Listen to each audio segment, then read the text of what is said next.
ओम नमः शिवाय। मेरे सभी यूट्यूब चैनल देखने वाले दर्शकों को प्यार भरा नमस्कार। और जो हमारे दर्शक हैं, कई बार इनको अमावस, पूर्णिमा, मौनी अमावस्या और कुछ योग ऐसे आते हैं जिनका कि उनको मालूम नहीं होता, और उनकी यह मेरे को फ़ोन करके कहा जाता है कि हमें कोई भी अगर ऐसा योग आए तो आप हमारे को YouTube में बता दिया करें। तो आज मैं आपको बताना चाह रही हूँ कि 28 तारीख को पौष की पूर्णिमा है और 27 तारीख को व्रत वाली पूर्णिमा है। 28 तारीख को स्नान करने वाली, दान पुण्य मंत्र जाप करने वाली है। आप अपने इष्ट को ध्याएं, अपने इष्ट का मंत्र जाप करें और दान पुण्य करें तो आपके घर से रोग, बीमारी, कार्य में वृद्धि, नेगेटिविटी और यह सब कार्य दान पुण्य करने से आपको काफ़ी लाभ होगा। और फिर उसके बाद आती है 11 फरवरी। 11 फरवरी को है गुरुवार और श्रवण नक्षत्र, मौनी अमावस्या। इसको बोला जाता है मौनी अमावस्या। और मौनी अमावस्या में आप ये साल में एक बार ही आती है, और मौनी अमावस्या में किया हुआ दान हमारे पितरों को पहुंचता है, किया हुआ तर्पण हमारे पितरों को पहुंचता है। अगर आप मौनी अमावस्या में गर्म कपड़े, कंबल, स्वेटर, अगर आप ऐसी चीज़ें दान करते हैं तो उसका बहुत महत्व होता है। और मौनी अमावस्या में गंगा का स्नान किया हुआ भी बहुत महत्वपूर्ण माना जाता है। तो यह है 11 फरवरी को श्रवण नक्षत्र है। तो आप उस दिन दान पुण्य कर सकते हैं अपने पितरों को, या अपने जिनके पितर उनसे नाराज है, या कार्य में कोई रुकावट आ रही है, या संतान होने में विलंब हो रहा है, शादी नहीं हो रही, तो आप मौनी अमावस्या के दिन अपने पितरों के लिए दान करें। पितरों के नाम से, गोत्र से आप दान किए, जो आपका काफ़ी आपको फल अच्छा मिलेगा और कोई कार्य में रुकावट होगी तो वह भी दूर हो जाएगी। फिर आती है 16 फरवरी। 16 फरवरी को है बसंत पंचमी। और बसंत पंचमी के दिन बसंत पंचमी का बहुत महत्व होता है, और यह अमावस्या के बाद 5वीं तिथि को मानी जाती है।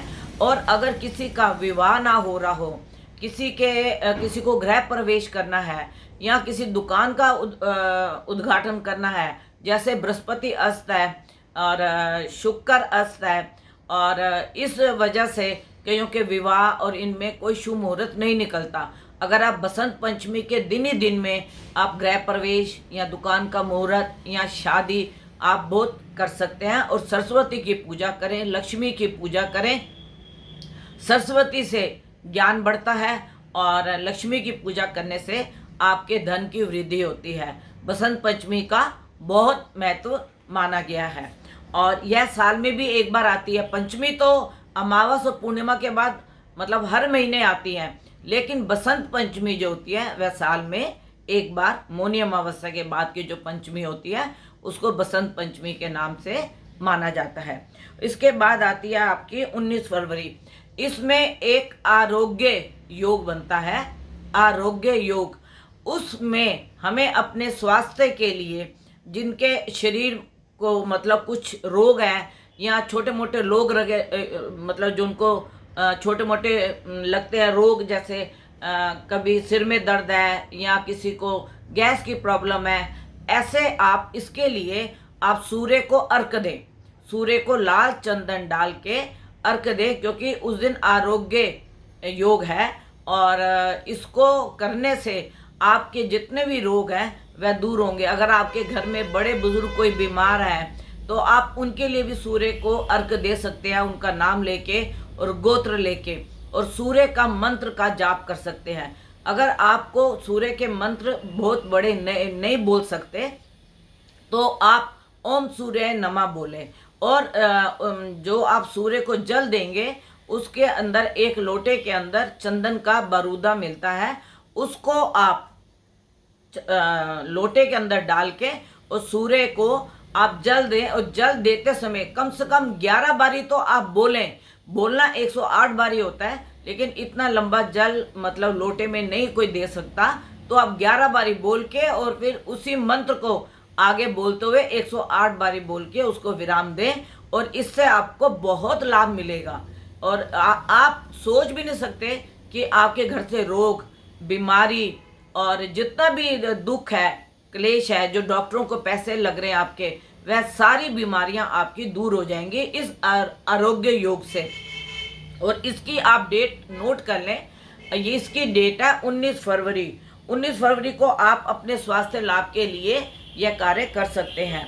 फिर इसके बाद आता है 27 फरवरी को माघ की पूर्णिमा। तो उस पूर्णिमा में चौथा स्नान होगा।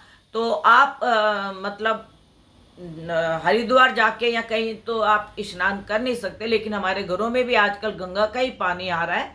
तो आप लोग इसमें 27 फरवरी को माघ की पूर्णिमा का स्नान करें, और इसका दान पुण्य जाप का बहुत फल मिलता है। और उस दिन मघा नक्षत्र है, मघा नक्षत्र होने से इसको माघ की पूर्णिमा कहा जाता है। और मघा नक्षत्र केतु का होता है, और केतु के नक्षत्र होने से आदमी को मोक्ष प्राप्त होता है। अगर आप हर साल माघ की पूर्णिमा में आप हरिद्वार में स्नान करते हैं और दान पुण्य करते हैं, तर्पण करते हैं और गरीबों की मदद करते हैं, तो मैं आपको इतना पक्का कहती हूँ कि ये कर्म हमारे साथ जाते हैं। और माघ का जो महीने की पूर्णिमा है, यह केतु के नक्षत्र की है। और आपको ज्योतिष में भी मालूम है केतु मोक्ष कारक होता है। तो हमें जितना इस दिन जाप मंत्र हम करें, दान पुण्य करें, पितरों के नाम से दान पुण्य करें, बच्चों से दान पुण्य कराएं, जिससे उनकी विद्या में उनका ध्यान लगे और उनको विद्या अच्छी प्राप्त हो। तो मैंने आपको फरवरी के सारे मतलब जो भी मतलब ज्योतिष की गणना के हिसाब से पूर्णिमा, अमावस, बसंत पंचमी और माघ की पूर्णिमा, इन सब के विषय में मैंने और इसका क्या महत्व है मैंने आपको बताया है। और इसके बाद अभी और जो आगे आने वाले योग होंगे मार्च के महीने में, उसके भी मैं आपको अगली वीडियो में बताऊंगी। अगर आपको मेरी ये वीडियो अच्छी लगी हो तो आप इसे सब्सक्राइब कीजिए और लाइक कीजिए, नोटिफिकेशन का बटन दबाएं। उसके बाद आपको जो भी हमारी वीडियो बनेगी वह आपके पास सबसे पहले पहुंचेगी, और आपको समय से पहले बता दिया जाता है कि कौन से योग बन रहे हैं और किस योग में आप दान पुण्य करें। और अगर आप मेरे से कांटेक्ट करना चाहते हैं तो मेरा नंबर है 9810930691 और 9999338366। यह मेरा कॉन्टैक्ट नंबर है। 11 बजे से 4 बजे तक मैं आपकी कुंडली का अवलोकन कर सकती हूँ। अगर किसी को भी मेरे से कांटेक्ट करना हो तो वह इस नंबर पे 11 से 4 बजे तक करें। और मेरा यही